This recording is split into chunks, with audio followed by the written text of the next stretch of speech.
right, big dog. What you got? No, it's not that important. I just had a topic I'd like to discuss with you because Nick got me going this morning. Nick got you going. Yeah. Well, he started talking about... That's normally how it starts, right? He starts talking. Yeah. Started talking about crime in Chicago and how it's driving businesses out like Citadel, and it's driving the fares out. You know, Citadel's moving to Miami. You know, we start talking about, there's crime in Miami too. It's not the only reason they're leaving. There's more politics behind it. It's not just crime. Right. You know, they might put that out there as a contributing factor, but the taxes here are outrageous. You know, the businesses are just leaving Chicago in general, more of taxes and politics than crime, but I'm sure that's a part of it as well. So as we're talking, John goes, what do you want them to do? Just arrest everybody? Every crime there is, arrest them? He goes, yeah, of course. That's what you're supposed to do. Arrest and prosecute. That's what Chicago's not doing, it's prosecuting. And I go, give me an example. He goes, how about a felon with a gun? That's a hot topic for me, okay? Because to me, there's no way anybody in the world can convince me that just because you have a felony on your record, you should not be allowed to protect your home and your family legally. Right. Because I sold half a pound of marijuana in 2001, I now can't own a gun, and if somebody invades my house, I just have to let them do what the fuck they want legally? It's one of the dumbest laws on our books, is that felons cannot protect themselves legally with a gun, and that felons cannot vote. I know felons that have higher IQs than 80% of the voting population and are more politically involved than 80% of the population. And I would rather them help choose the next leaders of our country over 50% of the fucking nitwits that watch local news channels all day and think they're informed. So I start to feel a little bit different when it comes down to violent crimes. Okay, if you're doing home invasions, maybe you shouldn't own a gun. But not all felonies are related to violence. And I think if you're going to say felons can't own a gun, I think there needs to be like an amendment to that to say violent felons can't own a gun. But even them, if you're a felon, you served your time, and with quotation marks, you've been rehabilitated. Once you get out of the system, shouldn't you still be able to protect yourself in your home? Maybe you shouldn't be able to get a concealed carry or an open carry. But why can't you have a gun in your home? It's your own last line of defense. Doesn't make a lot of sense to me. How do you feel? Yeah, dude, I completely agree with you, man. It's like, just because you've committed a crime in the past, who's to say that the rehabilitative aspect of it didn't work for you? It doesn't work for everybody, but what if it worked for you? And if that's the case, if it did work for you, why can't you be able to defend yourself, with a firearm in your own home? You know what I'm saying? Sure, if you committed a heinous crime, yeah, man, no concealed carry for you. Or maybe, a step further would be to, limit the kind of firearm you can. Maybe if you got held up, like if you were committing robberies and whatnot, maybe, okay, no semi-automatic for you, but at least you could get a revolver. You know what I'm saying? Right, sure. Something like that. Depending on the nature of the crime, that would determine the amount of, readiness you could have in your home. You know what I'm saying? But the Citadel, right? But to blame crime on the reason being the only reason or a major factor in, in the Citadel leaving, that's short-sighted. And that's kind of like, that's one of those telltale signs of someone being, dude, some kid fucking waved at me, man. That's fucking awesome. Must have been a damn infant. Must have been an infant in a stroller. And I know this lady looking at me like, what the hell did he just do? He's probably a fan. Probably subscribe to your YouTube channel. All right, man, I'm definitely posting this now. But like, share, subscribe, baby. Even if you are, baby. But going back to why the Citadel are leaving, man. You just can't blame crime as being the only reason. That's that short-sighted views and those go-to talking points that people point out. Like, dude, you're ignoring all these other elements, and it's because you're ignoring all this other information that kind of hints that you're a bit of a bigot or a racist. Bigot or racist, yep. And then in his eyes, don't need to repeat his name, but in his eyes, most felons are probably black, so his goal is essentially to get the guns out of black people's hands. Well, seeing as how we're talking about the same person here,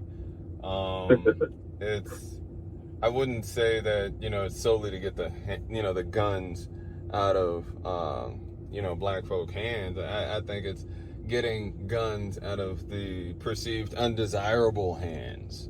Okay, yeah. You know what I'm saying? And when you use the word undesirable, that paints a whole different picture, a more generalized picture. You know what I'm saying? Yeah. Because plenty of people would, some folks would consider a large group of people as undesirables, man. Yeah, sure. So, and just because you get rid of guns, that doesn't drive down crime. That just makes criminals more creative, man. If anything, if people have a problem with crime in Chicago, there shouldn't be a problem with the criminals, right? Sure, the criminals are the face of the crime, but the problem should be that the system does not work. Whatever, rehabilitative processes, whatever policing is done, it seems as though it's creating more crimes and more criminals. Yes. And if that's the case, then the system is broken. The system is supposed to protect and not just to protect, but cultivate a thriving community, a thriving society. You can't do that if everyone's underfoot. You can't do that if everybody's got, the boot to their neck. Yeah, it's just an interesting topic. It doesn't make a lot of sense to me that people can really feel that way. Like, even I have my cousin married a man who in his teenage years did some time, had a felony. And now, he's in his 40s. And he is a father of two. One of his kids just moved into a high-rise in the city and graduated from the University of Chicago. His other son's getting his first job and getting his life started. He's married, owns a house. So because of something he did 25 years ago when he was manipulated or misled or just grew up somewhere he shouldn't have and he moved out of that situation, he's a whole new man. He shouldn't be able to protect his family.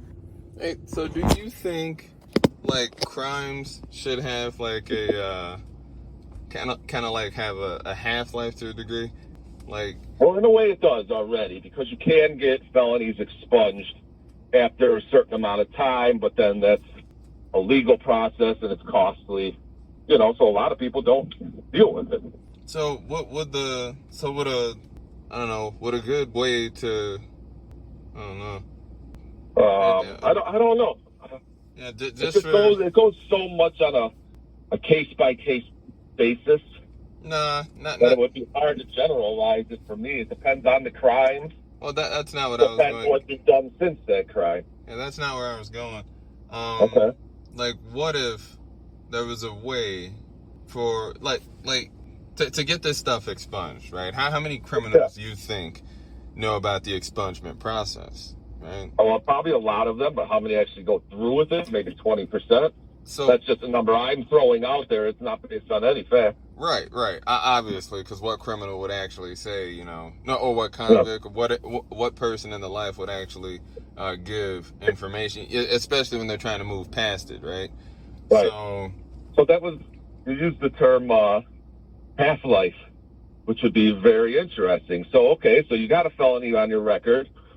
So after you've done your time, you're off parole or probation, whatever you get for the crime, maybe 5 years afterwards, you're allowed to vote again. Another 5 years after that, you're allowed to own a gun. Yes. And all 5 years after that, it's completely off your record. Exactly. Right? But then, like, during that 5-10 years you're waiting, you're at home, minding your own business with your newborn baby, and there's a home invasion. Well, by the time you call the cops, they've already raped your wife, and you can't do nothing. Well, heaven forbid that should happen, but, to any criminal, any convict that should happen, or if there's a possibility of it, could happen, you need to tap into your Macaulay Culkin, man. All right? You need to tap into your fucking Home Alone, man. Yeah. Set up some goddamn booby traps, but, that's the price you pay. If you wanted to operate in a specific lifestyle, if you wanted to operate, outside of, predefined legal normality, you know what I'm saying, then that's the price you're going to pay if you get caught for it, right? Your family in the future could be in jeopardy, right? In fact, your future is in jeopardy, right? I think that would be a more palatable, happy medium, right? You just don't want to give them their guns back, right? Nobody's going to fall for that one, right? But what if there was a way for them to earn the right to have to defend themselves? Non-violent felons should never lose their right to vote or the right to bear arms. Well, I think... now, violent felons, that half-life program could work, just depending on the severity of the crime. I think violent felons should be cast off on an island by themselves for the most part. Yeah, totally. That's one thing that I'll never agree with. I think carjackings, home invasions, murder, random beating up people, knockout games and shit like that, those people just should have a special place for them. And maybe it should be jail. I don't really believe in putting non-violent criminals in jail too much, especially drugs. But I don't know. But then you got your white-collar criminals that rip people off for billions. Of course, they should be in jail, So the whole system's flawed. I don't know the exact remedy for it, but... I think you've given me something to post to my Instagram. Maybe posting to TikTok, too. I don't know. But, yeah. That is definitely interesting. And thank you. When I was leaving it, I'm going to stop recording. No, I'm going to keep recording. You might be dropping some more gems. Oh,